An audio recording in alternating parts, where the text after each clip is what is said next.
fëmijët lidhen ta kenë me Allahun xhallahu. Edhe sikur të jenë gabimtar, edhe sikur të kenë bërë gjuna, lidhjen ta kenë me Zotin të drejtë për drejtë, frikën ta kenë prej Tij, deri në pendimit të mbajnë gjithmonë të hapur,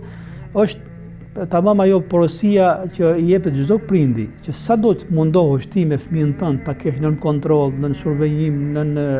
diktim, mos harro të përmendesh, mos harro që ai parësisht të lidhet me Zotin, ta njohë Zotin.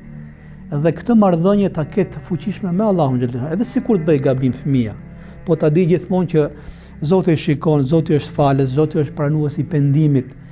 Se shpeshherë duke mbajtur komunikimin, sikur prindi gjithmonë kontrollon fëmin, edhe unë di çdo gjë që bën ti, kur i thua ti fëmijës tënd, automatikisht ai fillon dhe nuk e ka më shqetësimin tek Zoti, tek kontrolli që ka krijuesi mbi të, po ka frika që prindi mos e marrë vesh